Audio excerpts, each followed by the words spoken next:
ದೇವರ ಪರಿಶುದ್ಧ ನಾಮಕ್ಕೆ ಸ್ತೋತ್ರವಾಗಿ.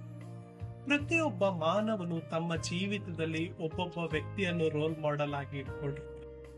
ಕೆಲವೊಬ್ರು ಪೊಲಿಟಿಷಿಯನ್ಸ್ ನ ರೋಲ್ ಮಾಡೆಲ್ ಆಗಿ ಇಟ್ಕೊಂಡಿರ್ತಾರೆ. ಕೆಲವೊಬ್ರು ಕ್ರಿಕೆಟ್ ಆಡುವಂತ ವ್ಯಕ್ತಿನ ರೋಲ್ ಮಾಡೆಲ್ ಆಗಿ ಇಟ್ಕೊಂಡಿರ್ತಾರೆ. ಕೆಲವೊಬ್ರು ನಾವು ನೋಡಬಹುದು ಫಿಲಂ ಆಕ್ಟರ್ಸ್ ನ ರೋಲ್ ಮಾಡೆಲ್ ಆಗಿರ್ತಾರೆ.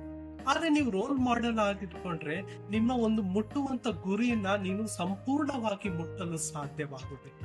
ಅದು ಬದಲಾಗಿ ಜೀವ ಸ್ವರೂಪನು ರಾಜಾದಿರಾಜನಾದ ಯೇಸು ಕ್ರಿಸ್ತನನ್ನು ನೀನು ರೋಲ್ ಮಾಡೆಲ್ ಆಗಿ ಇಟ್ಕೊಳ್ಳೋದಾದ್ರೆ ಕೊನೆಯವರೆಗೂ ನೀನು ಆತನಂತೆ ನೀನು ಜಯದ ಜೀವಿತವನ್ನು ಜೀವಿಸಲು ಸಹಾಯವಾಗ್ತದೆ.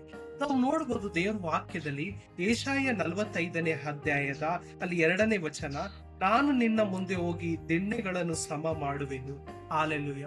ನೀನು ಯೇಸು ಕ್ರಿಸ್ತನನ್ನು ರೋಲ್ ಮಾಡೆಲ್ ಆಗಿ ಇಟ್ಕೊಳ್ಳೋದಾದ್ರೆ ಆತನು ನಿಜವಾಗಿಯೂ ನಿನ್ನ ಮುಂದೆ ಹೋಗಿ ನಿನ್ನ ಮುಂದೆ ಬರುವಂತ ಕಷ್ಟಗಳು ಕಣ್ಣೀರುಗಳನ್ನೆಲ್ಲ ತೆಗೆದುಹಾಕಿ ದಿಣ್ಣೆಗಳೆಂಬ ಒಂದು ದೊಡ್ಡ ತೆಗೆದುಹಾಕಿ ನಿನ್ನ ಮುಂದೆ ಸಮವಾದ ದಾರಿಯನ್ನು ಮಾಡಿ ನಿನ್ನನ್ನು ಕೈ ಹಿಡಿದು ನಡೆಸಲು ಸಹಾಯವಾಗುತ್ತೆ.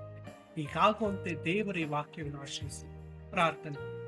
ಮಹಾಪರಿಶುದ್ಧನಾದ ಇವತ್ತು ಯಾರ್ಯಾರು ಸ್ವಾಮಿ ನಿನ್ನ ರೋಲ್ ಮಾಡೆಲ್ ಆಗಿ ಇಟ್ಕೊಳ್ಬೇಕೆಂದು ಕರ್ತನೆ ಡಿಸೈಡ್ ಮಾಡಿ ಬರುತ್ತೇನೆ, ಆ ಮಕ್ಕಳನ್ನು ಆಶೀರ್ವದಿಸಿ ಅವರ ಜೀವಿತದಲ್ಲಿ ನೀನು ಪರಲೋಕ ದ್ವಾರಗಳನ್ನು ತೆರೆದಿಸುವ ನಿನ್ನ ಪರಿಶುದ್ಧಾತ್ಮನ ಮಳೆಯಿಂದ ತೋರಿಸಿ ಎಲ್ಲ ಘನ ಮಾನ ಮಹಿಮೆಗಳು ನಿಮಗೆ ಸಲ್ಲ ಯೇಸುವಿನ ನಾಮದಲ್ಲಿ ಕ್ರೈಸ್ತ